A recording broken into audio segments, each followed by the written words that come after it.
Good afternoon, everybody. Welcome to the Israel Brief, brought to you by Lay of the Land and hosted by me, Raylene Marks.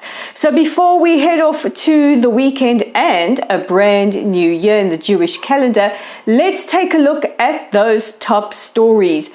And we begin again with National Security Minister Itamar Ben-Gvir, who has reportedly notified Prime Minister Netanyahu that his party will be boycotting the coalition.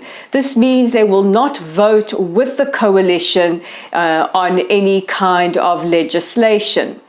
Now, this is a result of the Prime Minister taking the side of security forces and not implementing Ben-Gvir's demand to limit the visitation rights of Palestinian security prisoners.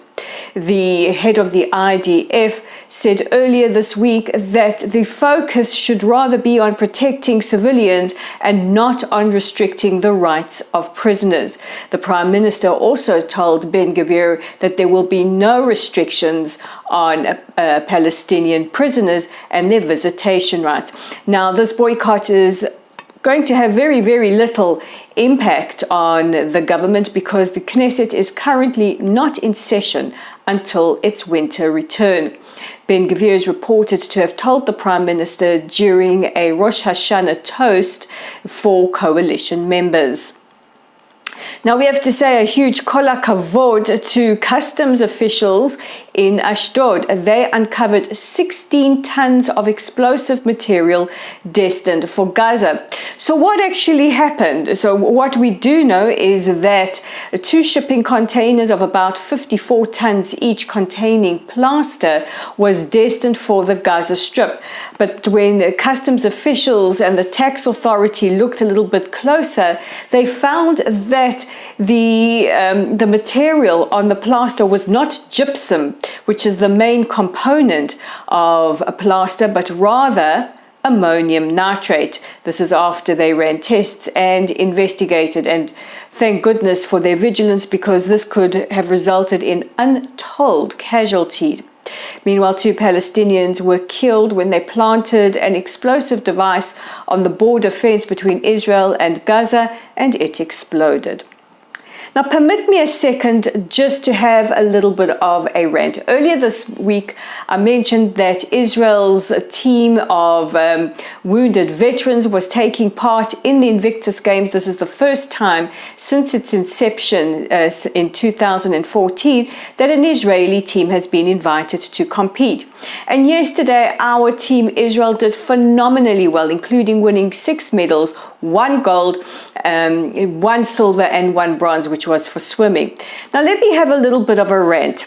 As some of you might know, I'm a major royalist. I'm not a great fan of Harry and Meghan. I applaud Prince Harry, his initiative with the Invictus Games. However, it has become a media circus, and we haven't seen the kavod, the stories of the individual veterans and the teams. I wouldn't have known about Team Israel's achievement if I wasn't writing an article and had to speak to the team coordinator.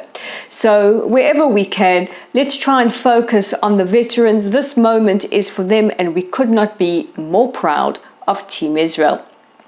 And finally, sunset tomorrow night brings the start of the Jewish New Year. Rosh Hashanah starts at sunset tomorrow night and ends on Sunday night at sunset. Now, Israel, along with all our other diaspora communities, observes 2 nights of Rosh Hashanah, whereas normally we only observe 1. Why is this? I have no idea. I don't know. Maybe it's the extra meals. If any of you know, please enlighten me in the comments below. Meanwhile, all precautions are being taken to ensure security. The security officials announced yesterday that every synagogue in Jerusalem will have an armed security guard. This follows a significant uptick in the amount of terror attacks that have happened this year. And we're set to be a hive of activity. I went to the supermarket earlier today before the inevitable rush. Tomorrow you can bet your bottom dollar that the air will smell of the aroma of cooking. People will be getting frantically ready, and there will just be a palatable feeling of joy, renewal, and a new start. So that allows me to take this opportunity to wish you all Shana Tova Umetuka. May you have a blessed, a sweet, a beautiful year. May you be inscribed for a great year. May we all have good health, peace, and prosperity. And don't forget, if you're looking for reading material over this weekend, don't forget to check out our website at www.layoftheland.online, our Facebook community at Lottel's site, pop us a Rosh Hashanah wish, our YouTube channel at the Israel Brief. Hey, wish us Shana Tova here as well. And we're on Twitter at layoftheland5, or is it X? Hey, who can keep up these days? Anyway, I want to wish you all a wonderful weekend. Shabbat Shalom, Shana Tova, and see you in the new year.